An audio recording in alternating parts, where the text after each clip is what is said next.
After the world's end, a few brave souls continue to fight. The battle between zombies and humans rages on. This is an incredible series, and once you start watching, you won't stop until it's over. It all started many years ago when scientists predicted the world would end by 2036. Rising pollution, scorching heat, drying oceans, and poisonous air all pointed in that direction. But they were wrong, as the world had already ended 14 years earlier. 2036, London. In this desolate city, amidst its eerie silence, we meet a girl named Jade, who is desperately trying to restore the world to normalcy for her daughter. Today, it's her daughter Bee's birthday, a day she's celebrating with her father Arjun, in a world that's no longer what it once was. The cause of this devastation was a deadly T-virus, which turned 90% of the planet's population into zombies.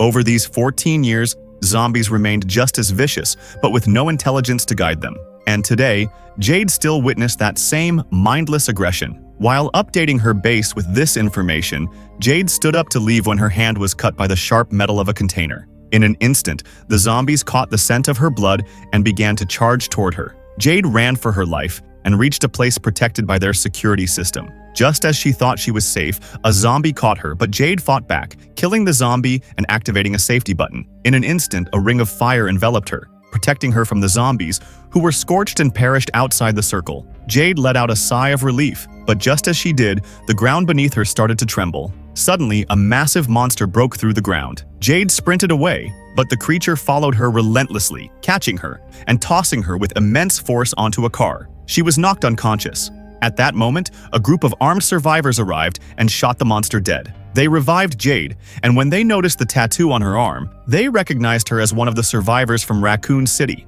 a city that was relentlessly hunted by Umbrella Corporation. This made Jade valuable to them, and they took her captive. Flashback to 2022, 3 months before the world collapsed. Jade was 14, living in New Recon City with her father Albert and twin sister Billy. Every week, Albert collected blood samples from his daughters. Unbeknownst to them, there was a hidden agenda. Albert was secretly injecting his own blood with his daughter's samples. Jade and Billy thought their father was simply monitoring their health. Who could have guessed that the spark for the world's demise would come from the gleaming city of Raccoon?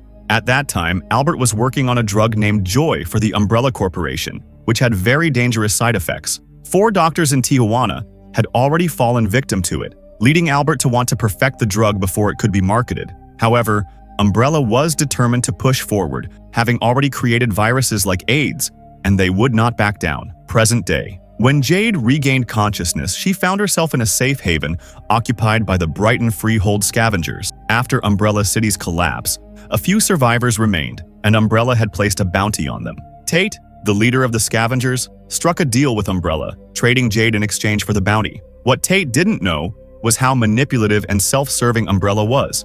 As soon as Umbrella discovered the location of the scavengers, a helicopter carrying Mr. Baxter and his military team arrived, turning the place into a killing ground in an instant. The sound of gunfire echoed, shaking the area. Amidst the chaos, Jade found an opportunity to escape, but despite her efforts, Baxter and his team cornered her. On one side, Baxter and his men, and on the other, a horde of zombies. Jade was trapped between the two. Baxter taunted her. "Baxter, your sister misses you." Jade ignored him. Without thinking, she leapt down. Below her, there was an old bus surrounded by hundreds of zombies. It seemed impossible for Jade to escape, but at that moment, Baxter ordered his soldiers to capture her alive. He had been given specific orders to bring her in, no matter the cost.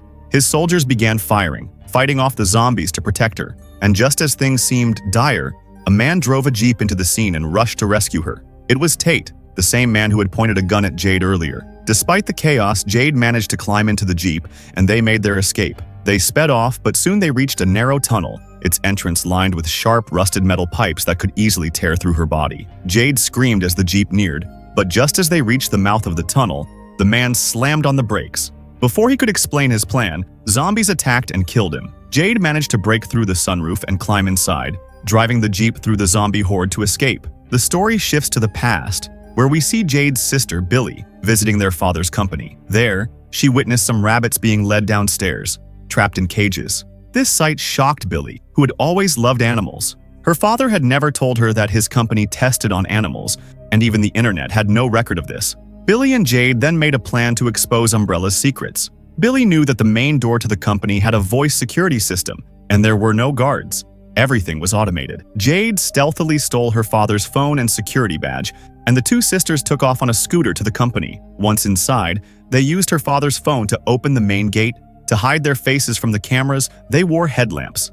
As they entered, Billy remembered that the rabbits had been taken to level B4, so they made their way there. On the way, Jade found a video on her father's computer showing doctors behaving like animals, attacking their own colleagues.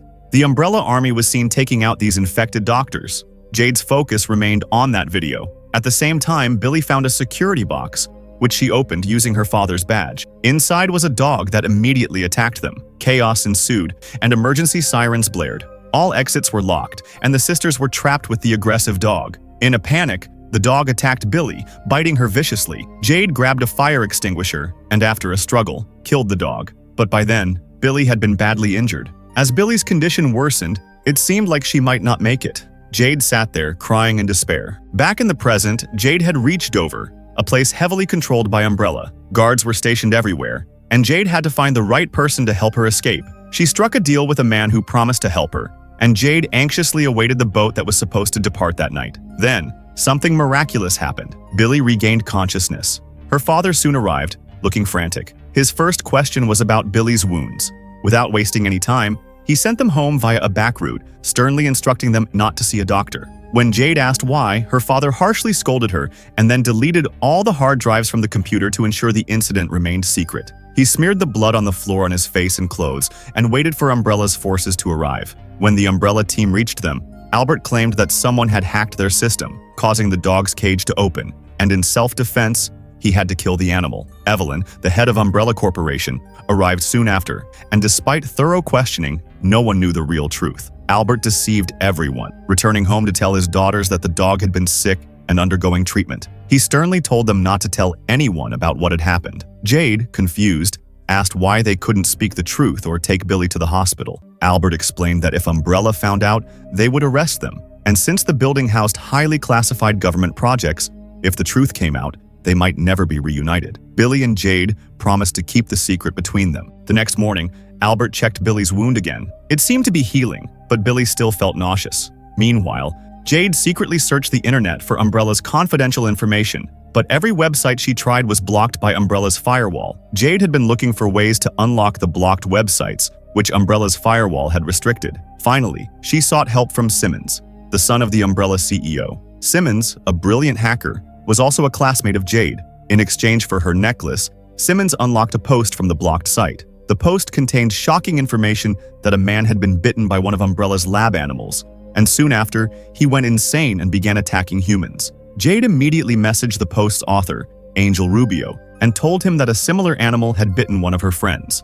A while later, Angel Rubio called her. He explained that the body of anyone bitten would begin showing signs of transformation after 36 hours. Angel intended to document this transformation and reveal the truth about Umbrella to the world. However, during this conversation, the school principal noticed Jade and ordered her to return to class. Meanwhile, Billy's condition had worsened. Her dog had started growling at her, as if sensing something terrible was about to happen. In the present, on the shores of Dover, people had gathered, and the boat was about to leave. Word of Jade's location reached Baxter, who quickly sent out drones. Before long, the drones opened fire on the crowd, causing immediate chaos. People scrambled to escape. Jade managed to find a hiding spot, but her eyes fell on a young boy trapped in the chaos. She saved him and took him to a nearby room to hide. From a small hole in the wall, she overheard Baxter's orders. He was organizing his team. One group was stationed at the shore, and another had gone into the forest. His main objective was to capture Jade. Meanwhile, the parents of the boy Jade had saved arrived and told her they knew of another way out of the city. They had arranged to leave with the help of a smugglers group in exchange for jewelry and a jeep. Many others were also trying to escape Umbrella's reach in the same way. Back in the past, Billy had been infected for over 15 hours, and now she was coughing up blood. Although Jade asked her if she was okay, Billy assured her that everything was fine. Jade's father, Albert, decided not to press her further and began searching for a cure in the basement. His first trial failed, but after several attempts, he started seeing better results. Meanwhile, Baxter had tracked down the smuggler who had helped Jade escape. He had seen Jade's jeep and quickly pieced together the situation. It didn't take long for him to catch up. He halted the group's vehicles and began forcing passengers to exit. Just then, the clickers attacked. Gunfire erupted as they began picking off people one by one. Amid the chaos, one smuggler showed the group a service tunnel where they could hide. They stayed safe for a while and perhaps could have escaped through another exit, but a gigantic spider attacked them. This was the unique feature of the T-virus. When a small animal becomes infected, its cells rapidly mutate, and even a tiny creature could grow into a monstrous form. Seeing the monstrous spider, the smuggler abandoned the group and fled. But Jade didn't run. She managed to shut the door just in time, crushing the spider beneath it.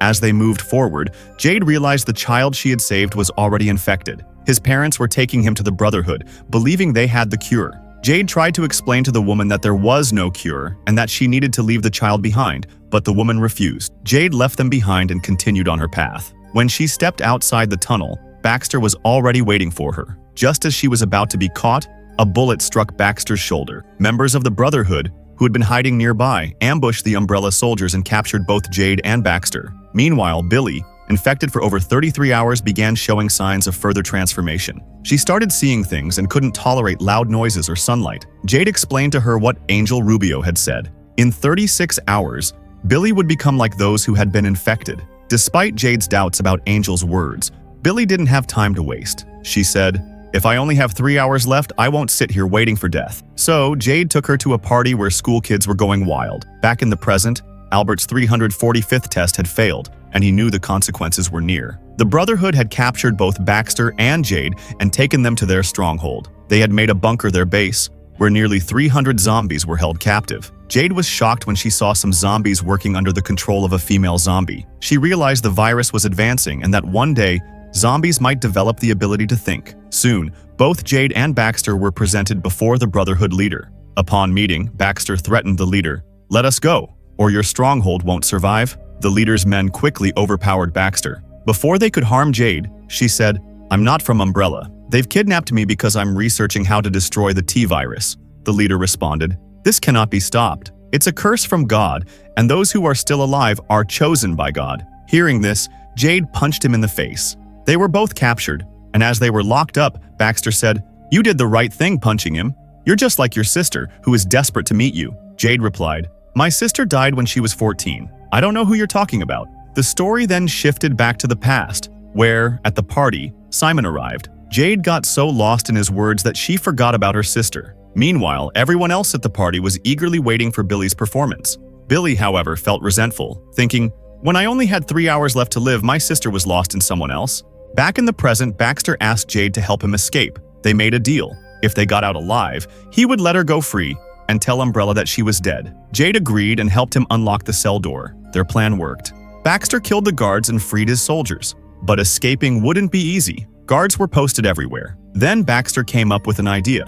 He opened every cell in the prison, unleashing the zombies inside. As the zombies attacked the Brotherhood soldiers, Baxter and his men used the chaos to their advantage and started making their way out. But Baxter became so engrossed in the fight that he forgot about Jade entirely. Jade slipped away quietly and made her way to the Brotherhood leader. She asked him about the female zombie, the one who seemed to be controlling all the others. The leader panicked and fled, saying, "She's the zombie queen. There's something around her neck. Maybe that's how she's controlling them." Jade thought for a moment, then did the unthinkable. She sliced off the queen's head and stuffed it into her bag. But the next second, a swarm of zombies surrounded her. There was no visible way out. Just then, she found a grenade inside a box. She pulled the pin, set off an explosion, and escaped once again.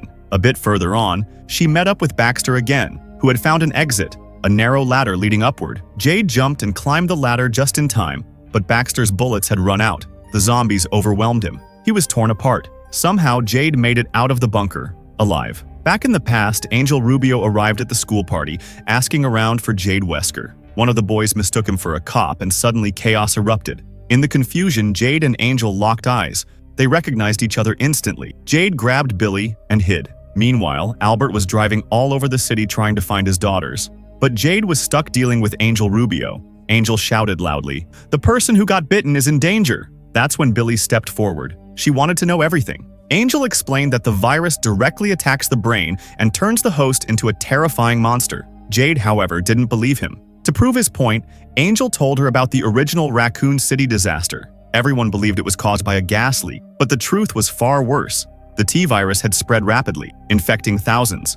In an effort to cover up the outbreak, Umbrella and the US government had nuked the entire city. And now, History was repeating itself. Angel wanted to expose Umbrella by interviewing an infected individual before their transformation completed. Then, he dropped a bombshell. Jade and Billy's real father had died in 2009. As they talked, Angel noticed Billy's infected wound, and the next moment, the sisters fled. Umbrella forces arrived soon after and arrested Angel. Meanwhile, in the present, Jade was captured too, by none other than her own sister, Billy. Turns out Baxter had a tracking chip implanted in his shoulder, and that's how they found Jade. On the other side, Albert was still desperately searching for his daughters but couldn't find them. That's when Evelyn's head of security paid him a visit. Angel Rubio had leaked some crucial information about the lab incident involving the infected dog, but he still refused to talk. Albert arrived at Umbrella HQ, where Evelyn asked him to extract the truth from Angel using a special serum, one that could make anyone confess everything. Albert agreed, but instead of questioning Angel, he overdosed him, killing him on the spot to ensure Evelyn never found out the truth. Angel Rubio was dead, and Evelyn could do nothing about it. Meanwhile, Billy received a cryptic message from her father. It was a riddle that only she and Jade could solve. When they cracked it, they found a letter about a hidden bag containing fake passports, cash, and everything needed to flee the country. They were confused. Why would their father do all this? That's when Simon revealed that every Umbrella home had a secret basement. Maybe that's where the truth was hidden. Guided by Simon, the girls located the secret entrance. It only opened with a fingerprint, specifically their dog's. Inside, they found a file labeled with Billy's name. It documented the changes happening to her body after the infection. According to the file, the virus's effect was currently slow, but after 72 hours it would fully take over and she'd need to be restrained. They also discovered a video of a girl named Lisa, infected with the T virus, and a massive eye had grown on her back. On the girl's back was a grotesque, oversized eye, and Dr. Albert was running experiments on her. Seeing this horrifying sight, Jade immediately realized they had to escape. But before they could leave, she made a critical mistake. She tried to steal the hard drives. The moment she disconnected one, emergency alarms blared across the lab. All exits were sealed shut, and the hard drives were incinerated within seconds. Just then, Albert walked in. What followed was a heated confrontation between him and his daughters. Jade now believed her father was responsible for all the unethical experiments. As the argument escalated, the girls knocked him unconscious and tied him to a chair. When Albert regained consciousness, Billy lashed out in anger. "This chair was meant for me, wasn't it? You wanted to lock me up?" It was then that Albert revealed the complete truth. The dog that bit Billy had been infected. Umbrella had been developing a new drug called Joy, but if taken in a higher dose, it turned the human body into a host for the T virus, mutating every cell and transforming the person into a monster. However, Billy had remained unaffected so far. That led Albert to believe her body might have resisted the virus, something no one else had achieved before. He suspected it was because he had genetically altered both his daughters before they were even born, making them stronger than average humans. Still, the danger wasn't over, and at that moment, Albert was the only person who could possibly help Billy, so the girls untied him. In the present timeline, Umbrella had completely taken over the Brotherhood's bunker. Billy offered Jade a chance to escape together, but to do that, they needed to act convincingly. Jade had to punch Billy hard to make it look like she had killed her and fled alone. Jade delivered the punch, and with the severed zombie queen's head in hand, she escaped the bunker. Their new refuge was a massive ship, essentially a floating city. Getting back on board meant going through strict protocols, but Jade passed all tests and was finally reunited with her family after many months. The ship had everything they needed: supplies, shelter, technology, a self-sufficient world. Jade wasted no time. She tested the severed zombie queen's head, hoping it would lead to a cure. But the experiment failed completely. It meant only one thing: there was no known way to stop the T virus. And now, they would have to live the rest of their lives aboard that ship.